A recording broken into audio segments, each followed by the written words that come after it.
Esta noche en Sin Filtro hablamos de la situación en Honduras. El oficialismo no acepta la recomendación de la Organización de Estados Americanos de repetir las elecciones que deparan el vecino país. Participe con la etiqueta SF Crisis Honduras. A continuación, una nota de la situación en aquella localidad.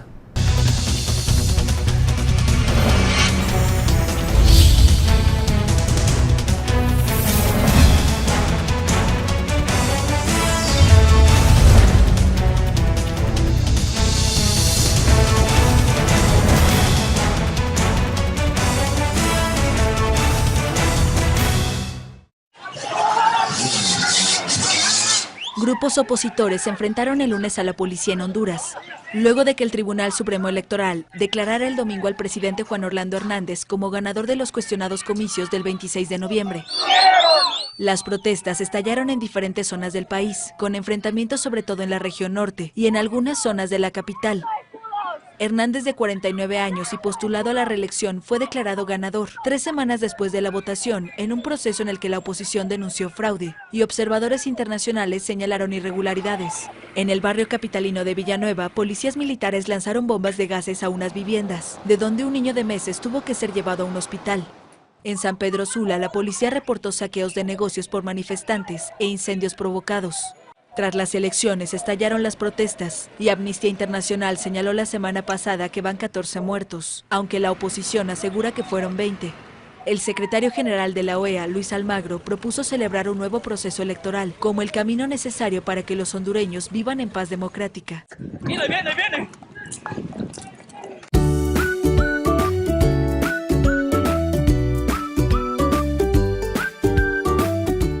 Llamadas ilimitadas todo diciembre, desde 299 quetzales. Tigo presentó. Bienvenidos a Sin Filtro, noche de martes. Hacemos un stop al tema nacional para voltear al vecino país en Honduras. ¿Qué sucede luego de las elecciones? La controversia sigue y las protestas se manifiestan en las calles. Por eso la etiqueta SF Crisis Honduras. Damos la bienvenida a nuestros analistas. Hoy nos acompaña Fernando Espina y Filip Chicola. Muy buenas noches. Buenas noches. Hola, buenas noches. Los actos seguidos de los comicios en Honduras poco han tranquilizado a las bases tanto del Partido Nacionalista como del Frente Opositor.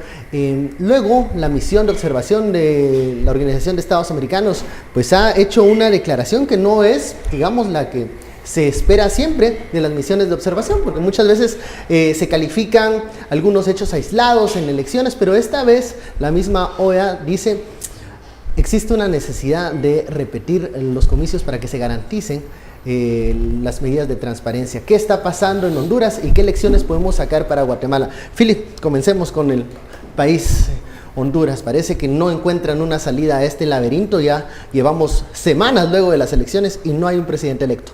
Bueno, muy buenas noches Fernando. Ven, sin lugar a dudas, yo creo que el caso de Honduras, pues hay varias aristas desde donde analizarlo. La primera, pues obviamente una elección compleja que puso, digamos que en una situación de inestabilidad al sistema político hondureño, particularmente porque existían dos fuerzas políticas que generaban demasiado grado de anticuerpo y de polarización.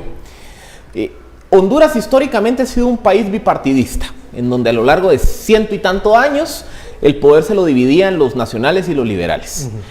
Desde el 2009, cuando se da el caso de la salida de Mel Zelaya, el grupo de Mel Zelaya rompe con los liberales y forman una tercera agrupación.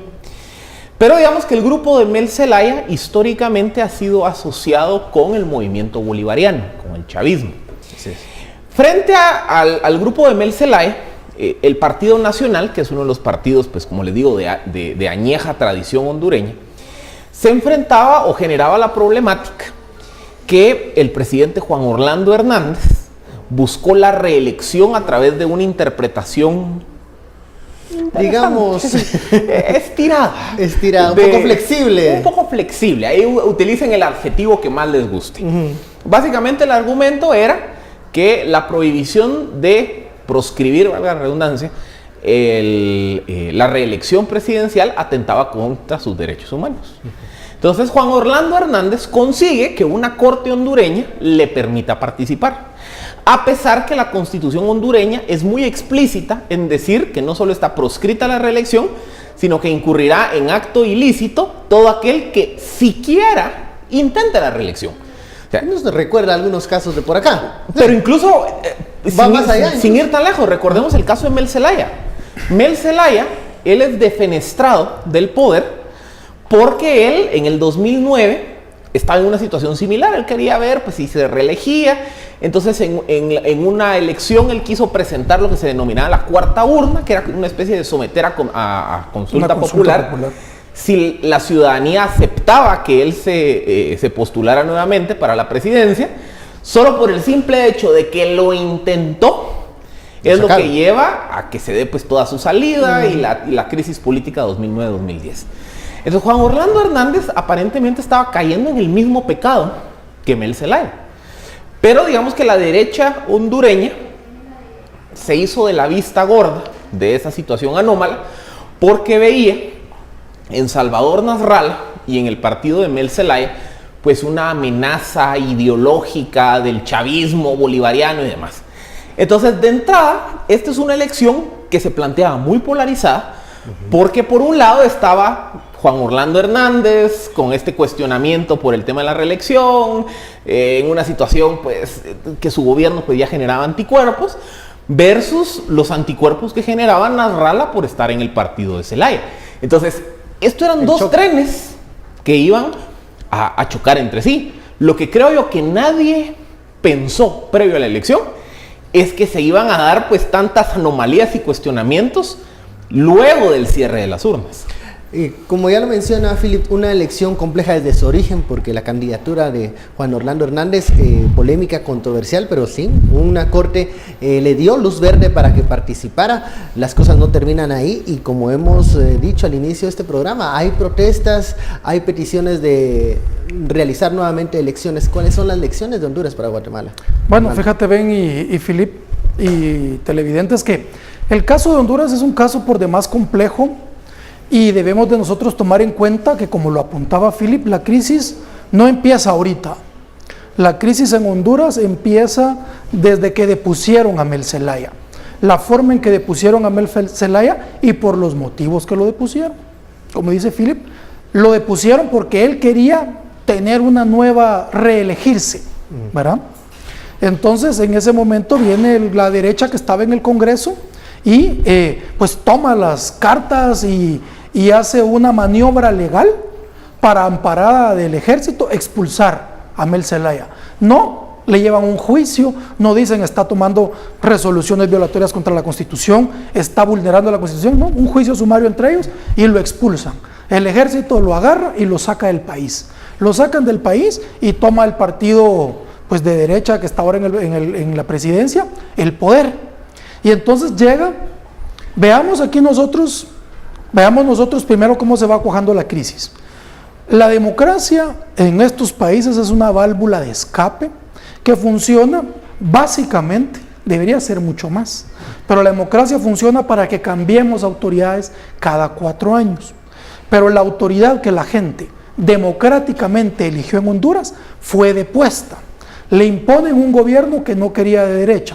Luego vienen las elecciones, las guanas, Juan Orlando, tomándose el respaldo que necesitaba de la condición que se había vivido en ese momento, hacen el terror que ya sabemos de decir que el comunismo, la izquierda iba a tomar el país. Gana Juan Orlando, tiene un gobierno por demás criticado y cuestionado, al extremo que se inventa una suerte de Sisi en Honduras, la Macri. ¿Verdad que es una institución que no es exactamente lo mismo? Porque es una institución de la OEA, que tampoco tiene tanto nivel de trabajo con instituciones nacionales como la CICIG, sino que es como un supraente que emite resoluciones, opiniones. Entonces inventan esta situación por los niveles de corrupción, de situación que estaban viendo en Honduras, y se convocan a estas elecciones. ¿Por qué las constituciones o por qué muchos países han prohibido la reelección? Porque se sabe que cuando un partido está en el gobierno, tiene mucha más facilidad de mover todas las cosas que están a su alrededor para lograr una ventaja.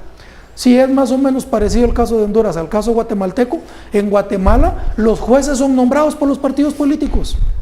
Los magistrados de la Corte Suprema de Justicia son nombrados por el Congreso. El Congreso de la República está integrado por partidos políticos. Y es normal que el presidente de la República tenga algún vínculo cercano con las Cortes Supremas o con los magistrados. Entonces, no nos parece nada novedoso, no tiene nada extraño que un juez haya amparado al que estaba de gobierno, con quien seguramente tiene un alto vínculo, y que además, en el caso de hondureño, no olvidemos que su cúpula de poder conservadora es muy fuerte. Esa era la al dinámica. extremo. Esa era la dinámica diferente que no se experimentó con Manuel Zelaya.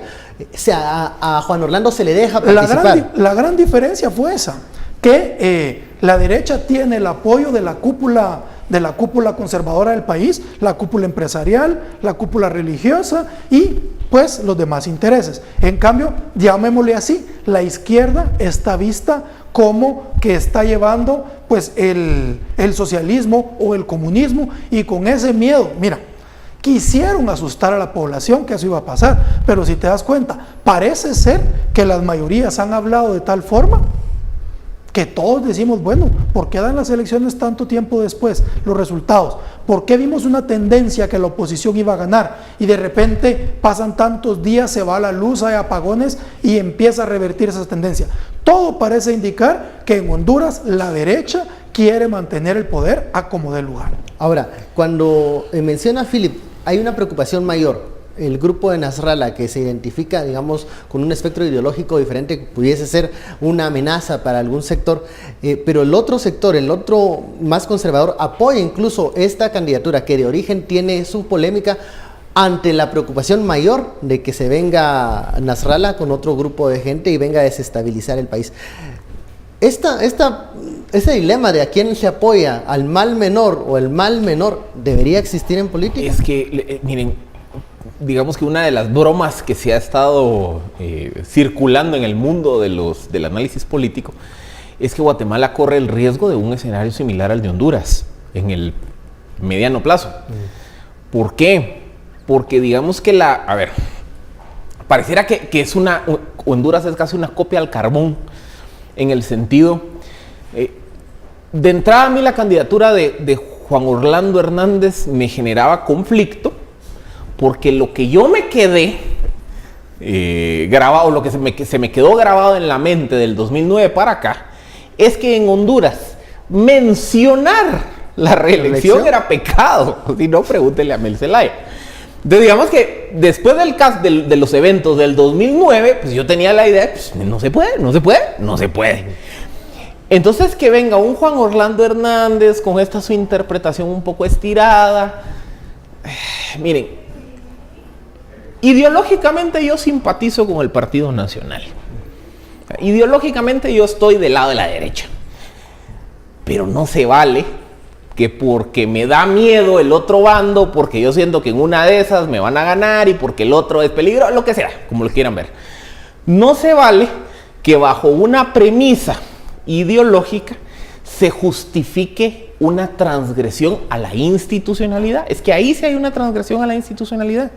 Entonces, el punto que yo quiero decir es que en Honduras estamos oyendo el argumento de decir, pues sí, es que la candidatura de Juan Orlando era medio cuestionable, o sí, hubo algunas anomalías en la elección, pero es que Nasrallah era peligroso.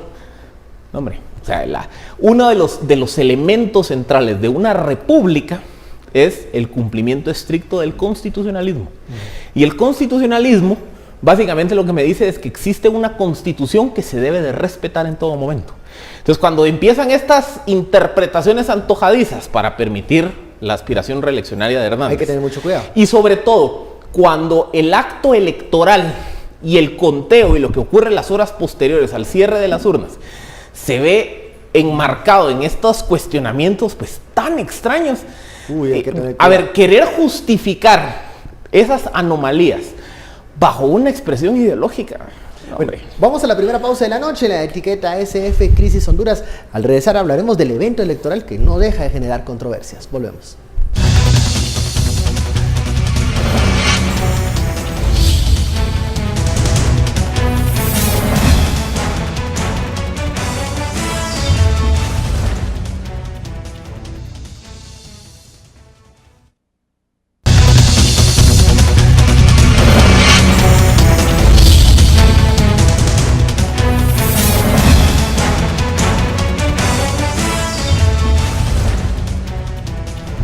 Regresamos a Sin Filtro, la etiqueta SF Crisis Honduras. Estamos hablando de pues todos los eventos que se han desencadenado luego de las elecciones presidenciales en el vecino país y que no se consigue dar una certeza a la población y a las bases de los partidos políticos. Antes del corte hablábamos que vamos a conversar del evento electoral.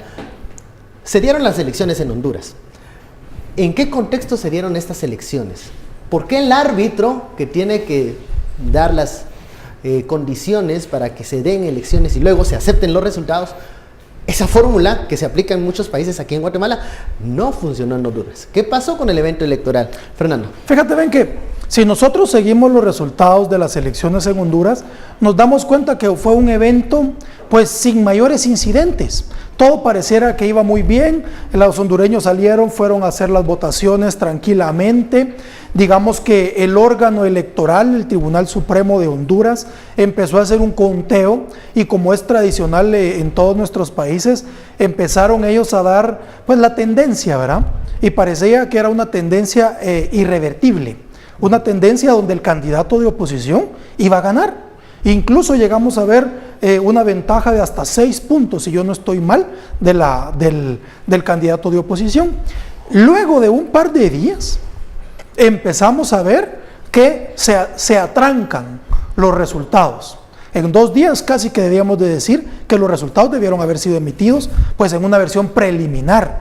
Empezamos a ver que se atrancan los resultados. Luego se van alargando esos días. Tenemos estos problemas en el sistema que el tribunal pasó diciendo que estaban sucediendo. Las personas, ahí fue donde la población salió a manifestar, porque datos oficiales del mismo tribunal decían que la oposición iba a ganar. Entonces, cuando la gente empezó a ver esto, empezaron a decir, hay fraude.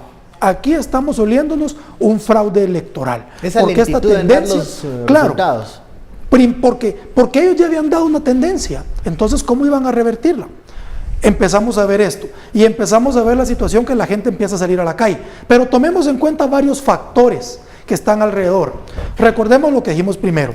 Tenemos un gobierno, un Congreso y un Ejecutivo de la mano aliados porque son del frente de derecha que quiere mantener un poder. Y luego tenemos un organismo judicial que le da una resolución a todas luces violatoria de la Constitución, porque la Constitución prohíbe. Y es más, digamos, si gana la oposición, yo te diría, si hay cambio de juzgados, porque esos delitos no prescriben, Juan Orlando debería ir a la cárcel. Entonces viene y vemos esta situación que dice ya el gobierno, a ver, para que no hayan problemas, vamos a declarar estados de sitio. Y empiezan a declarar estados de sitio a nivel nacional y principalmente en aquellos lugares donde sabían que la oposición era mayoría, tratando de reprimir a la oposición. Luego, y qué interesante la cuestión, empezamos a ver esos estados de sitios, son revertidos por ciertos tribunales que dicen, no, aquí las cosas están tranquilas, no puede haber estado de sitio. Y mandan a la policía a tratar de hacer una represión de la población. ¿Y la policía qué hace? Hace una huelga de brazos caídos. Viene la policía y dice, ¿saben qué? Yo no voy a reprimir a nadie porque no creo que lo que esté pasando sea como para tener violencia contra la gente. Esto nos hace ver a nosotros que en Honduras el hartazgo del partido de gobierno, que para lo que servía la democracia era para depurarlo, y ni eso lo permitieron, ha hecho que en estos momentos ellos tengan una convulsión enorme. Y si al final de cuentas no obedecen todas las sugerencias que se les han hecho de hacer una nueva elección, yo te digo, no debería haber ni siquiera una nueva elección, un conteo de los votos, revisión de las boletas debería ser suficiente, pero si eso no se da y deciden hacer una nueva elección, habrá que ver ahí qué resultados puedan conseguir. Pero en estos momentos el gobierno de Juan Orlando es un gobierno no solo ilegal, sino ilegítimo, porque la gente considera que fue burlada, que fue engañada, porque fueron a votar, fueron a ejercer su derecho, lo toleraron 4 años y en este momento haciendo trampas, no solo en la postulación, sino en los conteos, le roban a la gente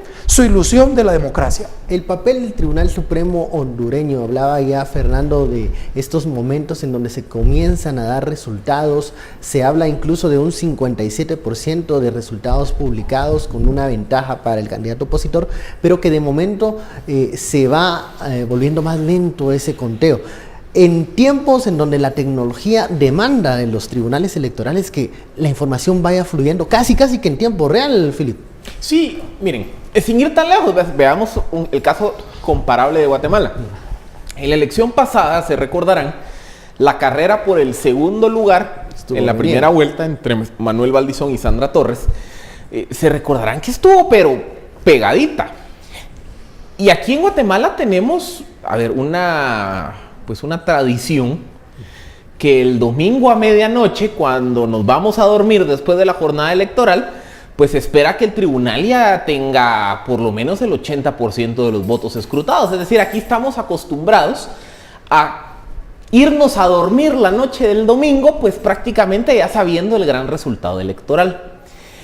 En la elección pasada, ustedes se recordarán, pues que efectivamente nos fuimos a dormir sabiendo que Jimmy Morales había quedado primer lugar, que iba a pasar a segunda vuelta, pero el segundo lugar estaba en el aire y por la cercanía entre Valdizón y Sandra.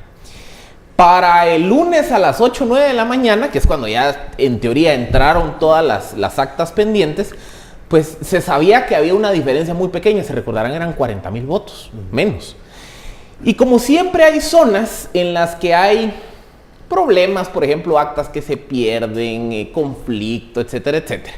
El tribunal dijo, miren, como hay un porcentaje muy chiquito que yo no puedo contar, esperen a que hagamos la revisión final, que las juntas hagan la revisión de las actas, entonces hasta el viernes vamos a dar los resultados. Pero digamos que la situación era muy atípica. Era atípica porque estábamos viendo una carrera sumamente cerrada. En todo momento estuvieron los resultados. En todo momento estuvo cerrado. O sea, digamos que las elecciones muy cerradas generan tensión aquí y hasta en las mejores democracias. Si no, acuérdense el caso Bush-Gore en el 2000 en Estados Unidos. El caso hondureño es un poco diferente, porque el caso hondureño, el Tribunal Supremo Electoral hondureño empieza a recibir datos durante la noche del domingo. Y rápidamente Nasrallah saca una diferencia. Y en el último corte de datos, que lo hacen por ahí de la 1 de la mañana, después de cerrar la jornada del domingo, Nasrallah le saca casi 5% de diferencia a Juan Orlando Hernández. Y ahí se queda, se suspende la recepción de actas con el 57% de las mesas. Aquí en Guatemala era el 99%. Aquí en Honduras iba el 57%. Es decir, o sea, no es comparable que yo tenga un 1% de las mesas que puedan tener problema a que yo tenga 43% de las mesas en las que los dos resultados no fluyen. Se despierta el hondureño el lunes en la mañana esperando que pues tal vez ya no es 57, pero va a estar en 95 y resulta que sigue trabado en 97. Sigue sin presidente electo. No pasa nada en 2 días y a partir del miércoles que empiezan a fluir los nuevos resultados, resulta que Nasrallah se empieza a venir para abajo y Juan Orlando se viene para arriba. Entonces, indistintamente de si hubo o no hubo fraude, ahí hay una anomalía. Es que, una cosa es decirle a la población, mire, yo no le puedo dar resultados porque la votación está muy cerrada y entonces yo tengo que hacer un escrutinio de actas. Otra cosa es decirle, mire, voy a parar de contar, no voy a contar en 2 días y cuando sigo contando resulta que la tendencia que estaba marcada se da vuelta a 180 grados. O sea, por eso es que la forma como se dio los eventos posteriores al cierre del conteo o al cierre de la votación genera tantas dudas. Es que es muy diferente que estemos hablando de una elección cerrada en donde desde el principio es que miren, hubiera sido diferente que la elección hubiera empezado, pues, Nasrallah por 1, ahora Juan Orlando por 1, ahora Nasrallah por 1, después Juan Orlando por 1. Hace poco la elección del Senado en Alabama fue un ejercicio parecido. ¿Sí?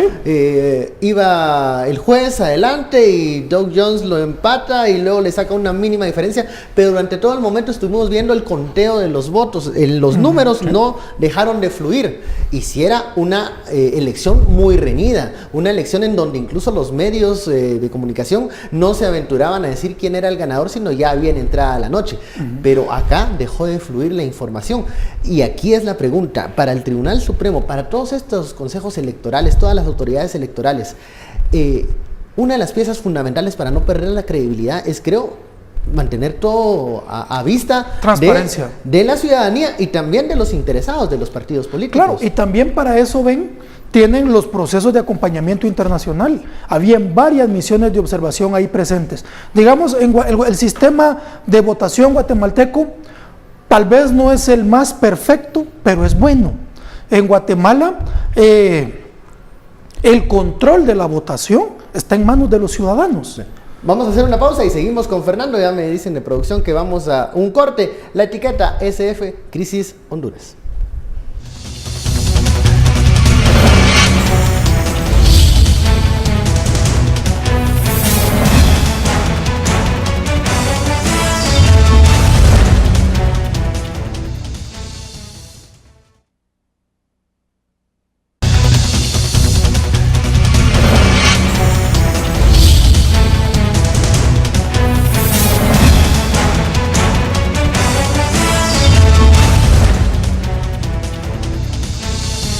Regresamos a Sin Filtro, gracias por su sintonía. La etiqueta SF Crisis Honduras. Fernando se había quedado con la palabra. Estamos hablando del papel del Tribunal Supremo Electoral, sobre todo de los sistemas de votación. Así es. Bueno, les comentaba que en Guatemala el sistema funciona relativamente bien. Yo creo que muchos hemos estado vinculados en el sistema. Yo he sido miembro de mesas de conteo de voto y pues normalmente somos ciudadanos. Pero esa característica es algo esencial. Quienes están encargados durante ese día de la recepción de los votos son las juntas electorales. A eso es a lo que voy. Ciudadanos. Digamos, y mi experiencia es la siguiente. Yo llego y a veces son personas que yo no conozco. Entonces me dicen, bueno, vamos a integrar mesa, nos juntamos. Deberían haber 5 personas, pero muchas veces somos 3. Entonces integramos el tribunal, presidente, secretario y uno más, y se acreditan ante los miembros de la mesa las personas que van a ser los fiscales de los partidos. Y sentamos y decimos, bueno, señores, el día de hoy nosotros vamos al tribunal, hacemos el sistema y decimos, al finalizar vamos a hacer un conteo, por favor pongamos las reglas de una vez. Si se sale un poquito de la papeleta, sea como válido o nulo. Discuten los fiscales, nulo, perfecto. Si tal cosa, tal.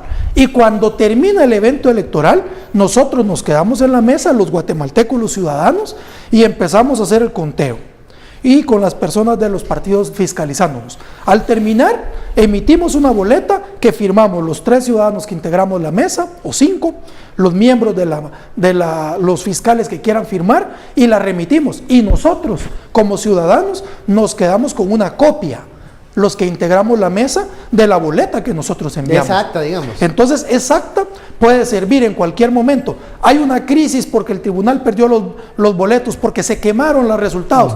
Esas actas pueden servir para hacer un conteo, un recuento de la situación.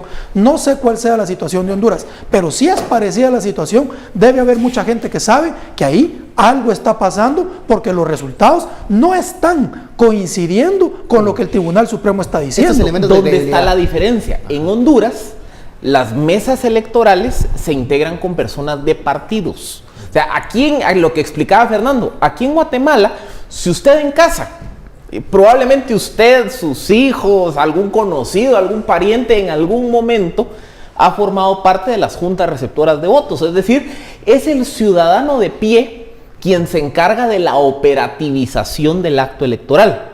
Y digamos que para los que han estado en mesas electorales saben que quien tiene control de la mesa son los ciudadanos. Los fiscales están sentaditos así en las orillas y no pueden hacer nada. Y la única participación de los fiscales es al momento del conteo, decir, miren, no, fíjese que yo ahí estoy viendo que ese voto se salió de la línea y usted, presidente, había dicho que eso no se valía. O sea, el fiscal, digamos que va, valga la redundancia, a fiscalizar el trabajo de los ciudadanos. A cuidar sus votos. En Honduras opera a la inversa.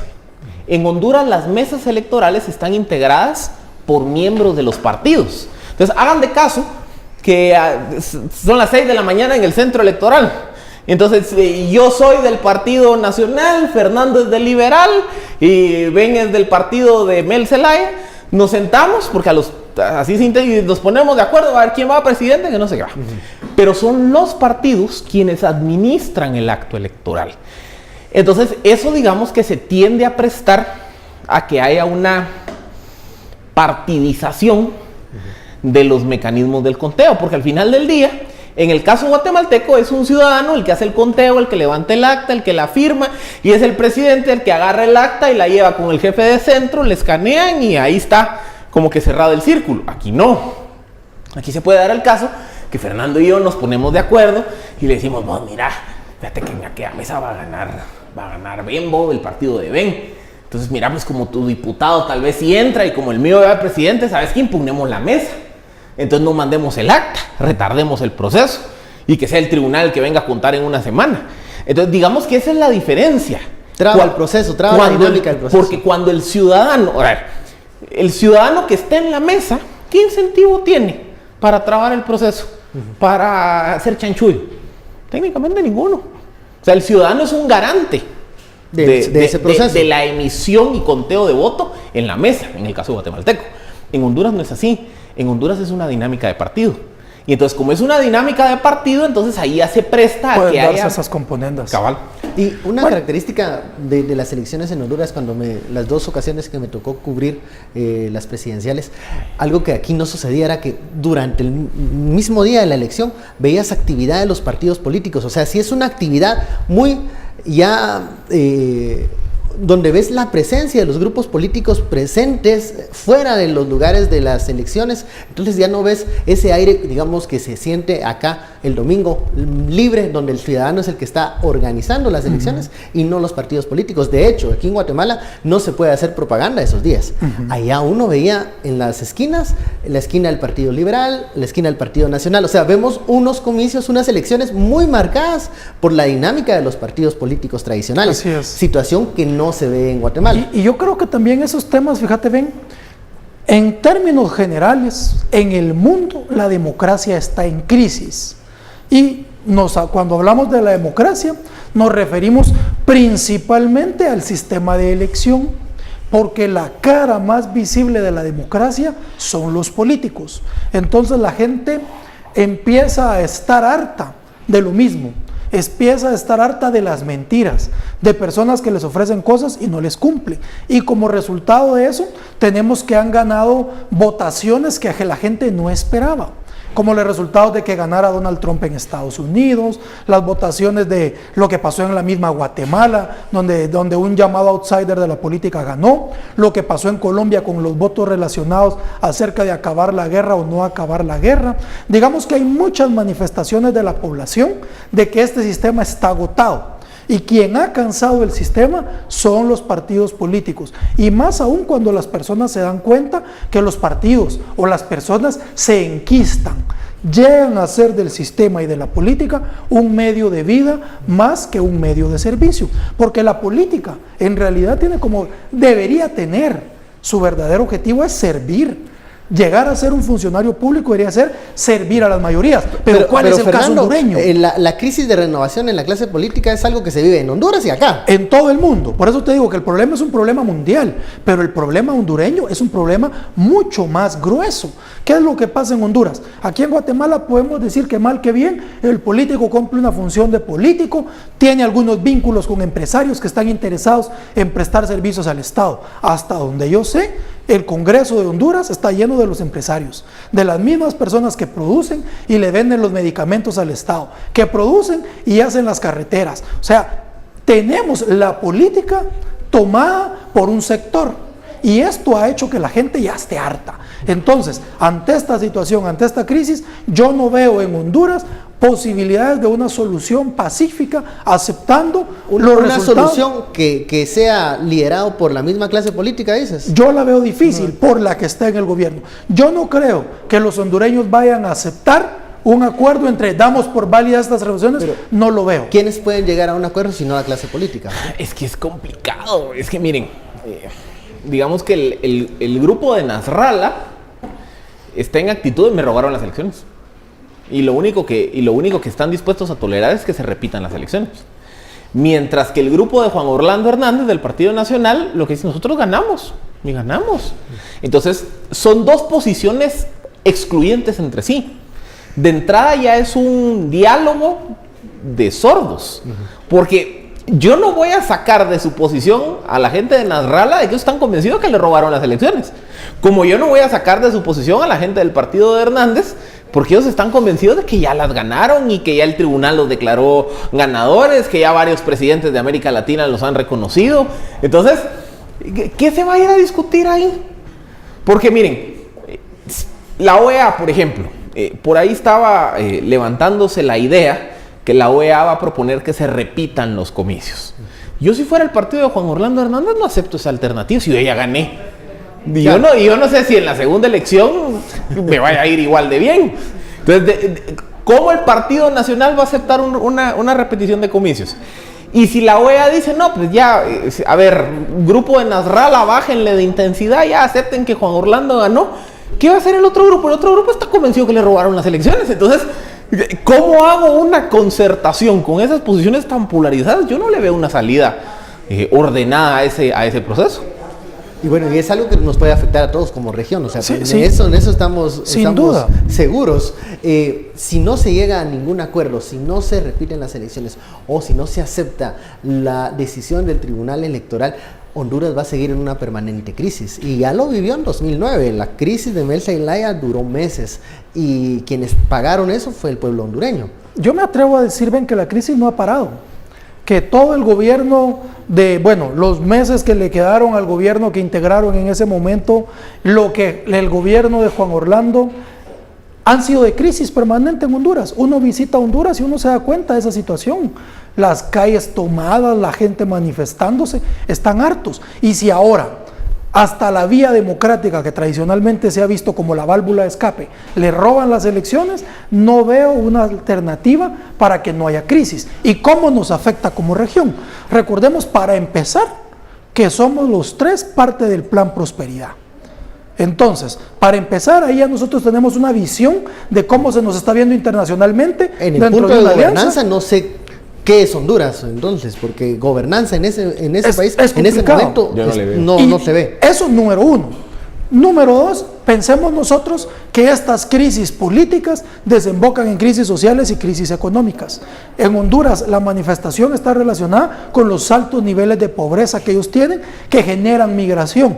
Y nosotros estamos a nivel triángulo tratando de hacer alianzas para contrarrestar problemas de migración y problemas, pues la migración en sí no es mala, pero cuando la migración está vinculada con el salida o movimiento de maras, es donde la situación se pone mucho más complejo. Entonces, ante un nivel de ingobernabilidad como la que se está viviendo, ¿qué consecuencias puede tener para nosotros? Yo creo que las consecuencias para el área, para el sector, pueden ser consecuencias graves. Y aún tenemos que adivinar, bueno, cuáles van a ser estas consecuencias en conjunto para el Triángulo Norte. Vamos a una pausa, regresamos con la etiqueta SF Crisis Honduras, seguimos hablando de lo que sucede en el vecino país.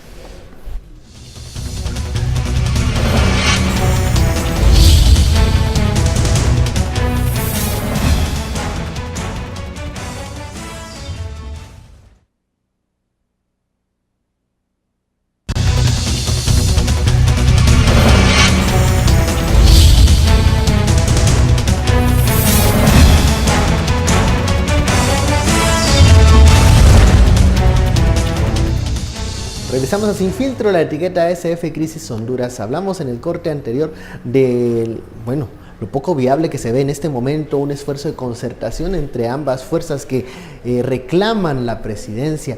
Pero estamos dejando por fuera el factor externo. ¿Será la presión internacional? ¿Será la Organización de Estados Americanos, la Embajada de Estados Unidos quienes puedan hacer alguna diferencia para que termine el fuego en Honduras?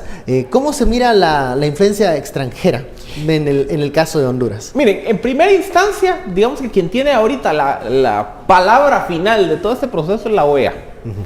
Porque digamos que a la OEA le han pedido que emita un pronunciamiento respecto de la situación en Honduras.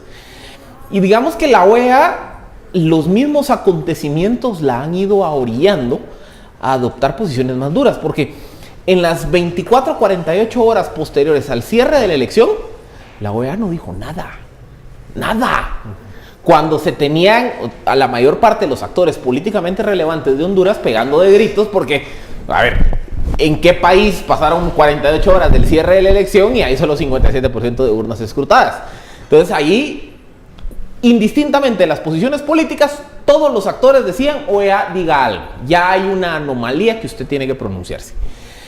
Cuando se empieza a dar este cambio de tendencias, de narrar en primer lugar a Juan Orlando, la OEA tampoco dice nada. Y es hasta que empieza la ola de manifestaciones violentas, hay por ahí saqueos de comercios y demás, que la OEA emite su primer comunicado llamando a la calma. Entonces digamos que la OEA, al inicio de toda esta crisis política, pues en la visión de muchos hondureños y de muchos analistas externos, quedó a deber mucho en el principio. Por los tiempos. Por la forma, porque no actuó en los momentos inmediatos a que el país estaba empezando a prender fuego. Después de eso, entonces la OEA le tocó irse a poner en medio de las fuerzas en contienda. Entonces la OEA dijo, bueno, vamos a hacer una auditoría nosotros, vamos a acompañar al tribunal en la revisión de actas. Y ahora la OEA es la que va a tener al final del día que decir, no, miren, el Tribunal Supremo hizo la contabilización de las actas y efectivamente llegó a la conclusión de que no hubo anomalías y de que Juan Orlando Hernández es el legítimo presidente, o la otra alternativa, que es pues, una alternativa que ha empezado a resonar mucho, es que la OEA va a recomendar que se repitan los comicios, lo cual es complicado. Para empezar, la OEA no tiene ese mandato. O sea, ahí sí es, literalmente yo invito a una especie de árbitro externo a que venga a resolver el lío, pero ¿qué tanto se va a atrever ese árbitro externo porque ese árbitro externo puede decir, pues aquí no pasó nada, yo no piso el penal y vaya, ahora le háganle caso al tribunal y yo me voy a mi casa y a ustedes miren qué hacen. Pero ese árbitro puede pitar ese penal. Es que ni siquiera es un árbitro. En realidad la OEA es un observador. Digamos que ellos no pero pueden tradicionalmente, tener... digamos, ha sido el organismo internacional que valida de alguna manera las elecciones que se han dado en Latinoamérica. Claro, ellos tienen esta misión de observación y decir todo pasó bien o encontramos tal situación, pero más allá de eso poco pueden hacer. Y recordemos que la Organización de los Estados Americanos tiene como su contraparte ¿a quién? A los presidentes de los países. ¿Quién es el presidente actual? ¿Se pelearán con Juan Orlando porque que puede volver a ser el próximo presidente? ¿Se pelearán con él emitiendo una resolución donde vean este tipo de cosas? Aparte de si lo hagan, que yo no confío mucho en lo que la OEA hace o en lo que la OEA dice, porque son generalmente muy light, ¿verdad? Ellos no tienen mayor contundencia en sus declaraciones y aparte no tienen ninguna vinculancia. Pero una recomendación, dejémoslo, no es vinculante, pero una recomendación de repetir comicios porque no se puede garantizar la transparencia de los mismos. ¿Sabes qué es lo que yo creo? Que ya en estos momentos es demasiado tarde. Lo que la OEA diga ya no importa. En la mentalidad del hondureño, del centroamericano, del latinoamericano y del ciudadano del mundo que ha medio seguido el caso, ya está grabado que ahí pasó algo malo. Yo no puedo decir que hubo un fraude, porque a mí no me consta, pero sí te puedo decir que esas elecciones que esos resultados, como te dije, los comicios fueron tranquilos, pero yo te podría decir, los resultados oficiales del Tribunal Supremo Electoral son anómalos y son por lo menos ilegítimos, porque la gente no los reconoce. Lo que la OEA diga ya no importa para el contexto hondureño. ¿Y qué es lo que nosotros podríamos sacar de elección? Porque estamos a la vuelta de unas elecciones. ¿Y qué es lo que esto nos hace ver? Cuando los políticos se consideran amenazados por la fuerza que sea o tienen miedo de perder sus privilegios, sus prebendas, sus prerrogativas, actúan de la forma que sea. Y en Guatemala lo que estamos viendo es que para empezar se oponen a romper el monopolio de los partidos políticos. No quieren partidos políticos nuevos porque quieren mantenerse ellos como los dueños de los pocos partidos que existen. ¿Para qué? Para ser los únicos que compitan en 2019. Y como ya lo estamos diciendo acá, si tienen el Congreso que está de alguna forma aliado con la presidencia y pueden tener una alianza con alguna corte o con el Tribunal Supremo Electoral, nosotros no estamos muy lejos de que una cosa parecida suceda, si no es que los ciudadanos garantizamos esos resultados, si no es que estamos conscientes de la votación y viendo el actuar de todos los políticos. Bueno, porque garantizar el resultado de la votación es garantizar la voluntad popular. Es que, miren, yo por eso me cuesta verle salidas ordenadas a esta crisis, porque partamos de la posición de la OEA, Que la OEA, como decía Fernando, como bien me corregía, es más mediador que árbitro. Entonces, de entrada, la OEA está en esa posición en donde puede tomar dos posturas. Puede decir, miren, el tribunal es la autoridad electoral y si ellos ya dieron por ganador a Juan Orlando Hernández, pues no nos queda otra más que respetar esa decisión. Hacemos un llamado a que a la próxima se respeten los plazos, etcétera, etcétera, pero implica, pues, darle una bendición a Juan Orlando Hernández. Validar esta, digamos. Obviamente, si se va por ese camino, el grupo de Nasrallah va a querer ir a prender fuego a la OEA, al Tribunal Electoral y al Partido Nacional. La otra alternativa es que la OEA diga, miren, aquí no se puede garantizar la pureza del acto electoral por todas las anomalías que hubo, yo recomiendo que se repitan los comicios. El problema de esa alternativa es que de entrada la OEA no tiene bien marcado en su mandato esa facultad. O sea, sería una recomendación así muy agresiva. Segundo, pueden emitir el informe de observación, es lo que pueden hacer. Es lo que publican. Y en ese informe pueden decir, miren, hubo tantas anomalías que no se puede garantizar la pureza del acto electoral, entonces, miren, repítalo. Pero por eso les digo, implica ser muy agresivos e incluso pues saltarse algunas fronteras de lo que podría ser el mandato específico de la misión de observación. Y situación o acto que no ha hecho en otras elecciones donde también han habido algunas. Y obviamente, si supongamos en el escenario hipotético que la OEA se va por ese camino, el Partido Nacional no va a reconocer ese informe. Entonces va a decir, ¿da cuenta de qué vos andas recomendando que se repitan los comicios? Árbitro, que es el Tribunal Electoral, ya me dio la victoria. Entonces, cualquiera de las dos alternativas, por eso les digo, parten de una posición muy compleja, porque los dos partidos en contienda tienen posiciones mutuamente excluyentes. Uno quiere repetir las elecciones porque cree que se las robaron, otro quiere que ya reconoceme que yo gané y tranquilos. Y muchos nos preguntamos por qué se llegó a ese punto. A ver, recordemos, yo nací en el 83, yo tengo en la memoria al primer presidente del Tribunal Supremo Electoral guatemalteco, a don Arturo Méndez Gebrujer. Arturo Gebrujer, perdón. Y siempre teníamos la mentalidad de lo que decía el Tribunal Electoral era lo que pasaba. Y eso es bueno, creo. Al final de cuentas eso da estabilidad, eso da solidez, pero es algo que se puede perder en cualquier momento. En cualquier momento que los magistrados tomen una postura partidista y no una postura de Estado para garantizar los procesos electorales. Yo sí siento y creo que no vamos a llegar a ese punto porque tenemos un blindaje que es la ciudadanía que se encarga ese día de la organización de los comicios. Eso quiero creer. Claro. Que no vamos a caer en el juego de volver al Tribunal Electoral en un actor más. En Guatemala en estos momentos no estamos en la misma situación que está Honduras respecto de partidos políticos. Porque digamos que el partido que está gobernando no tiene en el Congreso ni fuerza para pasar su presupuesto ni para pasar leyes. Entonces, mucho menos va a tener para incidir en los resultados y que ese partido vuelva a elegirse, ¿verdad? Aparte de que tenemos el respaldo de la ciudadanía. Otra garantía con el Tribunal Supremo Electoral es que este tribunal no fue electo en este gobierno, ni entró antes de que Jimmy Morales fuera electo y va a dejar las próximas elecciones, digámoslo así, adjudicadas. Entonces no puede haber injerencia en ese tribunal. Donde yo veo la situación complicada, es en el actuar de los políticos, a lo que se ha acostumbrado a llamar el pacto de corruptos, que ellos vean de qué forma se blindan tanto legalmente en el Congreso a través de los partidos y de sus redes de organización, que puedan de alguna forma mantenerse y que no tengamos opción de tener una limpieza o que no, una depuración electoral.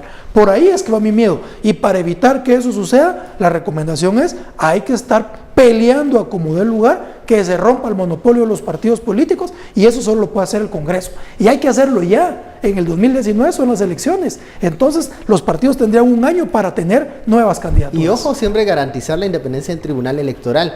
Ya escuchamos durante este año los intentos o las propuestas de cambiar la dinámica de los magistrados respecto al Congreso de la República. Creo que lo que se debe hacer es ir por otro lado, es siempre fortalecer la independencia del Tribunal Electoral y ponerle siempre dientes, porque es el Tribunal Electoral el que va a garantizar que la voluntad del pueblo se realice el día de las elecciones. Y Philip. nunca, absolutamente nunca, vayamos a dejar que se trastoque la integración de las juntas receptoras de votos y de las juntas electorales. Porque la garantía de la pureza eleccionaria en Guatemala es que son ciudadanos de a pie, como usted y como yo, quienes el día de las elecciones nos sentamos en las juntas receptoras de votos, organizamos los centros de votación, integramos las juntas electorales municipales, las departamentales, es decir, una cosa es el Tribunal Supremo Electoral, que es el que se encarga de organizar los comicios y dar los resultados. Pero de las 4 de la mañana del día de los comicios hasta que se cuenta la última acta, se escanea y se le traslada a la Junta Municipal o a la Junta Departamental, la administración del evento electoral está en manos de ciudadanos, no de partidos políticos. Y por eso esa es la pureza de nuestro sistema. Ese es, por ejemplo, un error que había en la interpretación de la elección pasada, cuando decía, es que el tribunal se está tardando en contar los votos. Los votos no los cuenta el tribunal. Los cuentan las juntas. Los cuentan las juntas. Entonces, al final, son ciudadanos como usted y como yo quienes literalmente cargamos la procesión del evento electoral. Y que siga así. Y que si así tiene que ser. Imagínese que el presidente de la mesa en la que yo voto es del Partido Azul, el secretario del Verde. Y entonces, imagínense. Mejor quedémonos como estamos. Bueno, muchísimas gracias. Se nos acabó esta hora de análisis. Fernando, Philip, a usted muchas gracias por su sintonía. Esto fue Sin Filtro. Feliz noche y nos vemos mañana.